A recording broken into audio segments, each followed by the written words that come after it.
Hi, I'm Rich Hummel. I want to show you our newest one-time tool, which is actually 3 tools designed for helping you sharpen chisels and plane irons. It consists of the sharpening angle gauge, which you use for checking the primary bevel angle of your tool, sharpening angle fixture, which helps you to set the projection in the sharpening guide, and the sharpening guide itself, which is what holds the tool.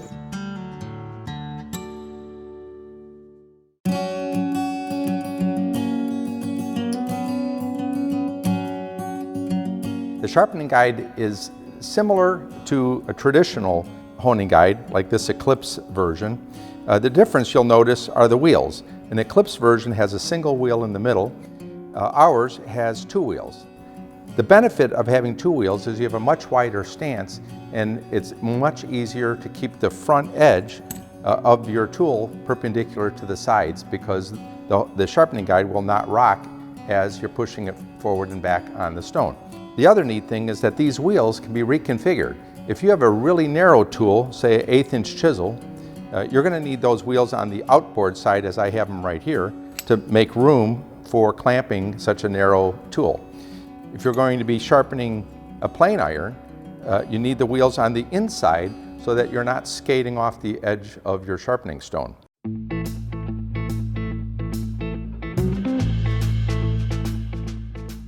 Alrighty, the first thing we're going to do is we want to set the fence to the 25-degree mark based on the primary angle that we read using our gauge. I'm going to slide the fence up to the 25-degree position, and before I tighten the clamp, I'm going to put the indexing pin in, and that assures it's exactly at 25 degrees, and it'll be quite repeatable.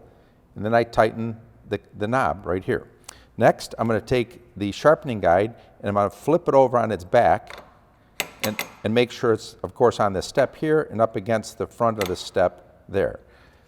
You'll notice that you can move the jaws very easily. You don't have to turn the screw. I have it opened wide enough for my 1" blue spruce chisel. So I'll set it in there, pinch the jaws closed, and I want to make sure that my chisel is down up against the 2 small steps in the jaws. Half tighten the knob and then press down. Make sure it's firmly against both of those steps, up against the step in the fixture as well, and then finish tightening the knob. Now I'm set to sharpen. Very easy.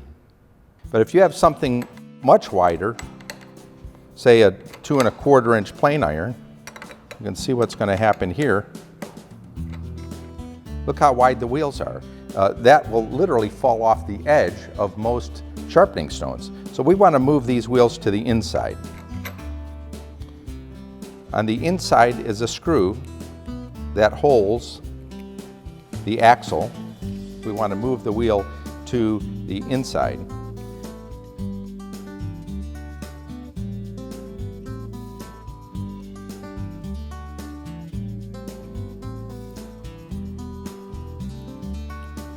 Snug that up, and there we go.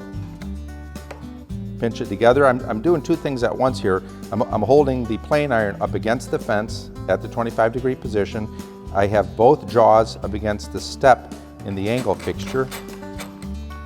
I'm going to push down and make sure that the plane iron is against both steps and fully tighten, and I'm ready to go. Now you see the wheels are right underneath the plane iron, allowing me to use the full width of a sharpening stone. That's it. That's how you install different size tools in Woodpecker's sharpening angle guide.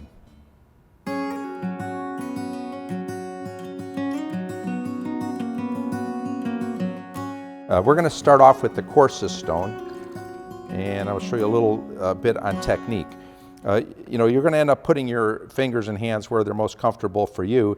I tend to keep my index fingers on top of the 2 jaws, my thumbs behind it, and I'm going to apply a little bit of pressure as I move forward. And if you watch closely, I kind of tip the nose of the tool up on the drag back. The reason for that is you'll just tend to dull your edge if you're dragging it back across the stone. So the pressure should just be on the forward stroke. Okay, now I'm going to take the sharpening guide and just dunk it in the water and keep going. And that keeps everything clean. The debris picks up on the stone, And then when I see enough has accumulated, and it gets way more than this, but you kind of get the idea.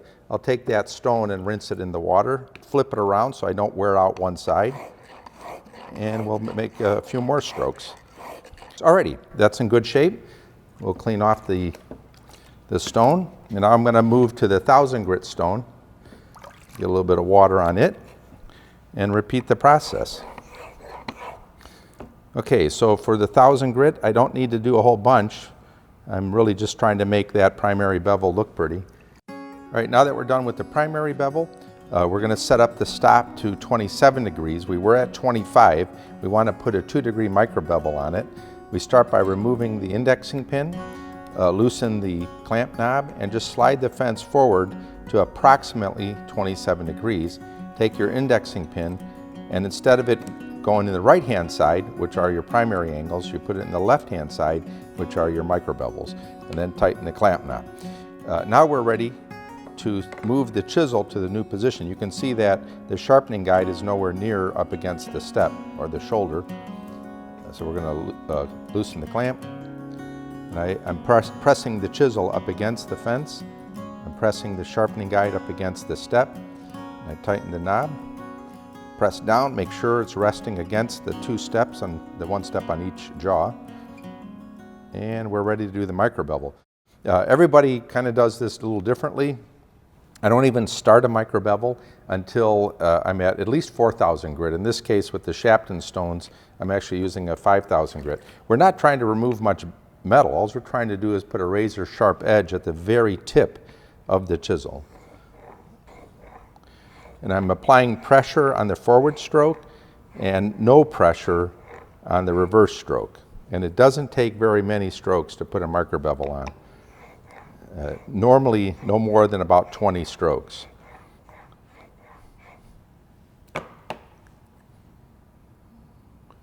And there we go. There's our 5,000 grit. Okay, now we're going to go to our 12,000 grit. Looks really good. And now we'll take off the little burr, which you can barely feel. Just make a few light strokes while I'm applying pressure down on the chisel. And a couple more strokes on the top. Not pressing down very hard.